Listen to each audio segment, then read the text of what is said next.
Namaste and welcome. Today, it really is my very, very special privilege and honor to present to the Lokvani audience a very leading, well known public speaker in the Sanatana Dharma space, Sri Dushyanth Sridhar ji.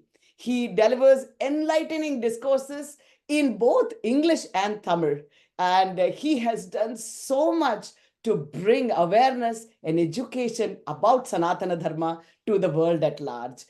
He has been for the past few days at the Sri Lakshmi Temple in New England, delivering a discourse on the Srimad Bhagavatam, and the audience is really overflowing, and we are so grateful for your time. Thank you so much, Dushyanth Sridhar, for being here and agreeing to address our audience. So, first of all, I wanted to ask you, your newest initiative is that you have written another version of the Ramayana. I know the Ramayana has been written and recreated since Valmiki's days. What motivated you to write yet another book? And what is the focus of that book? And where can people buy the book? Namaskaram Ranjani ji and Namaskaram to all the Lokvani viewers. Srimad Ramayanam by Valmiki is the Adi Kavyam, the Moola Ramayanam, a biography that was written of Rama's life. And it was largely canvassed by the sons of Rama called Lava and Kusha. And Rama agreed to the details that have been mentioned by Valmiki in the Ramayana. But today, when a youngster, a child, a young person of 2024 has to read the Ramayanam, there are many questions that crop in the minds of the youngsters as to why this happened, why that happened, why did he do this, why did she do that? And to many of these questions, the parents and the grandparents do not have answers, and even if they are answers, they're not convincing enough. So my objective was to write Valmiki's Ramayanam inspired by the 6 commentaries and various other works in such a language that a young mind can relish it. And alongside the description, we have also given a lot of illustrations by Keshav and many, many artifact illustrations which are found across temples and museums, so that a youngster should rightfully believe that this is our history and not mythology. It is not somebody else's story. It is history. And it is present through copperplate inscriptions we have quoted. It is present through sculptures at temples and museums we have drawn. So the objective is to ensure that a reader treats this as history or legitimate past. I think it's so relevant to modern times now that the temple is also, come and Sri Rama has found his home. And for people to buy the book, I think they can go to giriusa.com. Is that correct? So to those viewers or astikas who wish to buy the book and who are in the US, they can visit www.giriusa.com. So you can spot the book, you can order your copy or copies, and I think through UPSC or USPS, it will be delivered. And so that is one. And if there are viewers in different parts of Bharata Desham, they can order through Amazon India, or they can reach one of the closest bookstores. So HarperCollins states that wherever books are sold, you'll get this book. So that's the tagline, so they'll get it. Fantastic. Look forward to that. A very quick question on the Ramayana. It is an Adi Kavyam, and yet it fascinates everybody even today. What do you think is the magic about this the itihasa that makes us really want to read? Puni puni kitani ho sunai sunaya. Let's listen to it again and again. What is the magic that you found in it that makes it so beautiful every time? Every character, every patram whom we revere, worship, have presented themselves in this history called Ramayanam so beautiful. When we study about Rama, we will fall in love with him. When we read about Sita, we cannot stop admiring her. When we understand the services and the servitude with so much of fervor that Hanuman had to offer to Rama, you'll be in loss of words because you're in loss for words because you wouldn't know any other person who can get closer to Rama Bhakti as much as what Hanuman or Bharata did. When you see aspects like Vibhishana seeking asylum, you can very much relate to our helpless state in our lives when we seek asylum in Bhagavan. So every aspect of Ramayana is so relatable. That relatability of Ramayana makes it very close to our hearts and very special. And the way our acharyas have time and again in different periods of time relished and cherished Ramayana makes it very, very special. Beautiful, beautiful. So you're saying reading this Ramayana will actually help us in our day-to-day life. Is that correct? Very true, very true, very true. Fantastic, fantastic. And of course, a very beautiful and an entertaining piece of literature as well. Now, of course, Dushyanth, you come as a public speaker in the Sanatana Dharma after having had extensive training as an engineer at BITS Pilani. People would not have chosen this path, one would assume, as a graduate of BITS Pilani. What motivated you to, give up that career and come into this? And what kind of training did you have to be able to pursue public speaking in such a passionate manner? Public speaking has been a part of my talent building right since my childhood. So I was always into elocution competitions, just a minute, turncoats, and so on and so forth. And in silos, I've learned the scriptures, which is the shlokas, the prabandham. And then eventually I ended up learning the higher texts of Vedanta under many, many acharyas. So my transformation is not so much of a miracle, because I would rather put it that it is because of my acharyas that I'm speaking whatever little I can or I am. But what makes me delightful today to do this is I'm able to reach out to the young minds these days, because we have a huge population which is between the listenable age of between 10 and 40. They've just been to school, they're in the middle school, they're in the high school, they've just gone to college, they're sophomores and they've graduated, they've done their higher education, their doctorates, they're just married with a kid. So that's my population, 10 to 40. Not that people above 40 don't listen. Of course they listen, because for them it's been a part of their childhood. But 10 to 40 is that age group which I feel, needs that little hand holding with respect to the scriptures. And I don't know whether I'm doing that extensively, but in whatever little way I can, I've been traveling through different places in different countries, just not in Bharatadesha, to ensure that we get that population into the dharmic fold. That's really fantastic, and obviously you're attracting a lot of attention, because even at New England Hindu Temple, we saw young children sit through your discourses for 2 hours without moving or without blinking. So you certainly have the appeal and the ability to reach out to these young minds. So actually, I wanted to ask you, in addition to doing that, I see that do you use your public speaking platform in the Sanatana Dharma space for anything other than that? Because I see you make very bold statements as I've been listening to some of your discourses for the past few days. You don't seem to be shy in making comments on current events. So are you using your platform in any unique ways? As a person who enjoys some public attention, it is inherent and innate in me, or probably a duty in me, that I also talk about certain issues that concern the dharma.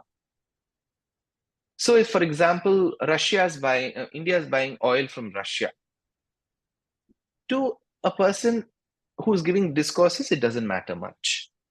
But if there is somebody in the political sphere enjoying the status of a minister who's not giving charitable words to the dharma and is trying to abuse the dharma, being a person who's lecturing on the Ramayana and Mahabharata, it is my duty to at least respectfully object, protest, stating that what you have stated is wrong. So, just out of fear, out of political goons, I should not keep my mouth shut. That would amount to moral travesty.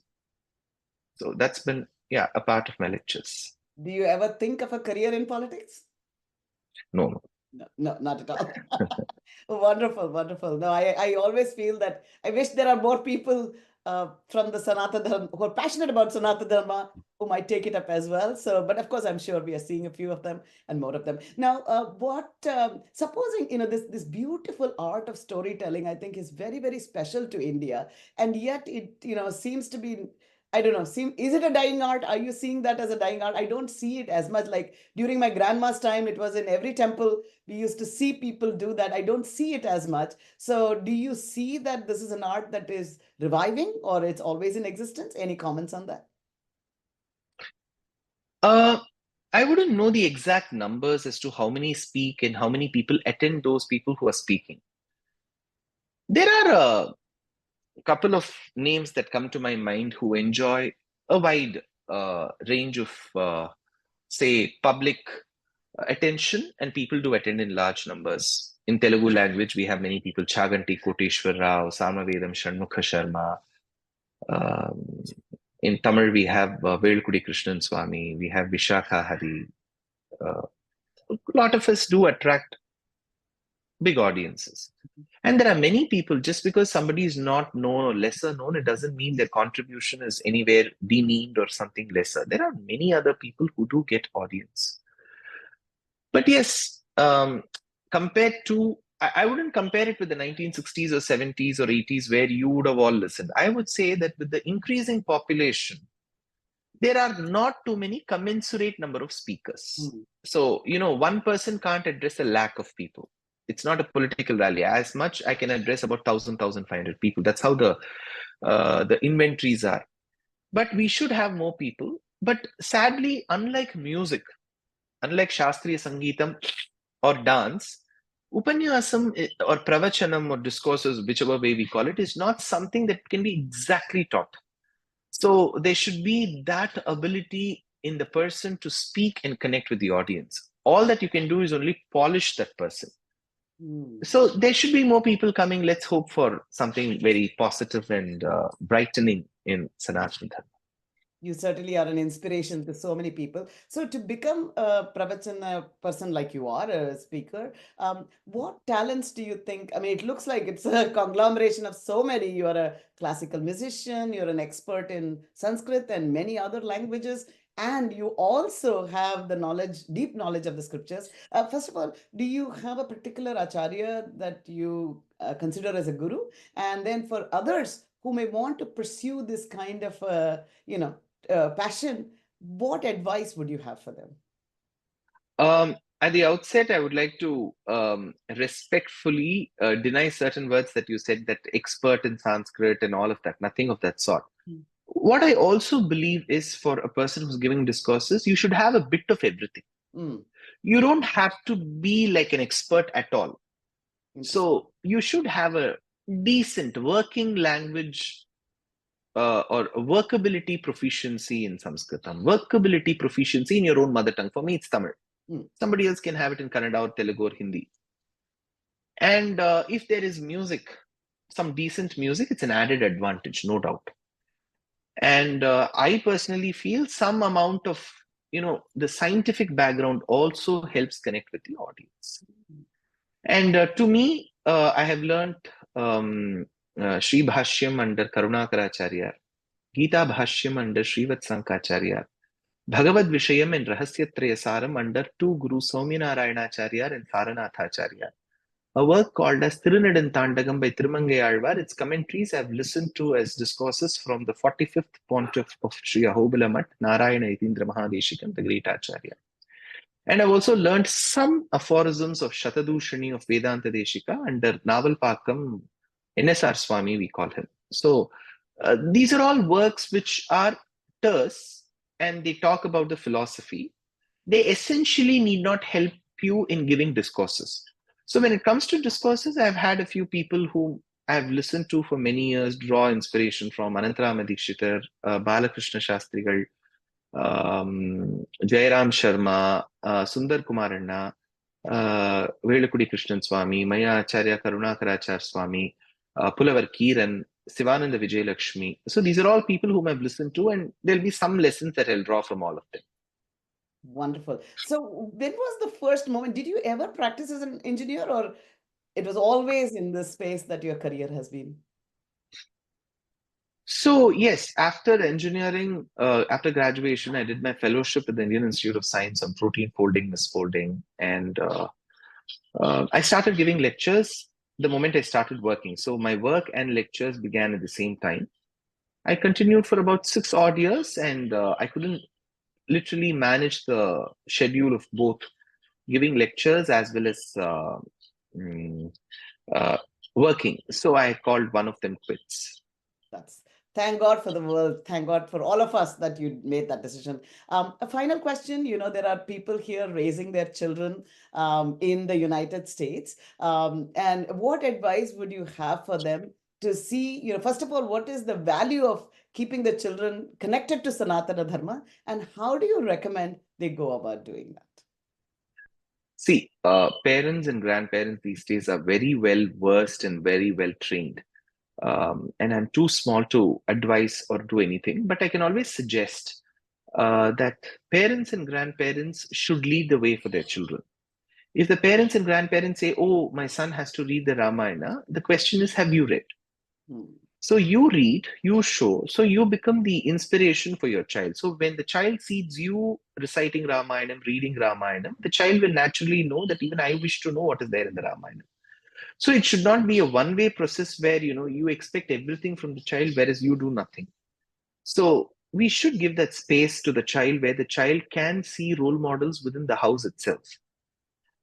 And when children ask questions, encourage them to ask questions. And if you know the answers, give answers. But at the same time, if you do not have an answer, do not say there's no answer. You can just say that there is no answer that I know of. There will be an answer and you will get it in the future. So give hope to the child that there will be an answer to the question. So thereby, keeping the spirit of positivity on in the child. That is really beautiful. What role do you think the social media and internet can play today to help children along the way, especially children who are living away from Bharat? Social media is helpful. There is a lot of advantage to social media. There's also a disadvantage that you also get a lot of junk. And we have no control over what the child is going to watch, whether he or she's going to watch the junk or the valuable material. So there's a pro and a con to it. There are pros and cons. I would rather say there are pros and cons. So social media is playing a very strong role. But how to deter the child from watching the junk is something that I don't know if there's a filter. But what suggestion would you give a framework for children to decide what is right and what is wrong? I mean, I think at the end of the day, parents can only do that, right? Like tell them this is how you make a decision on what to look. Is there a suggestion on that? If there are parents and grandparents living in one house with a child, it will be a very healthy atmosphere because grandparents have a lot of experience, and their handling of situations will itself inspire the children to learn how to manage things in their life. So I honestly feel that instead of making it very small families, if people can enlarge in their families to their grandparents, it will be a lot more helpful for the children to imbibe a lot of values what the grandparents have. Wonderful. Finally, what's the value of the temple, do you think, because I know you're giving our discourse at the temple, and I'd like to see It's a what's beautiful temple of Mahalakshmi that have come in the past, I think in 2016 or 18, I don't remember. The Mahalakshmi here is extremely merciful and beautiful. Perumal is so beautiful. You have sannidhis for Sri Ganesha, Nataraja, Parvati, Muruga, Ayyappa. Then I think you have for the Anjaneya Swami. So it's so much of positivity in the temple, which all of them enjoy, and the temple should attain better heights in spreading dharma across the Astikas here. wonderful. Thank you so much for your time today, Dushyanth. I look forward to listening to the Bhagavatam again today. And for all our viewers, we will be putting the QR code for the Ramayana book in the video itself, and also a link to your website so that people can learn more about you and follow you. Thank you so much. Mangalam. Namaskar.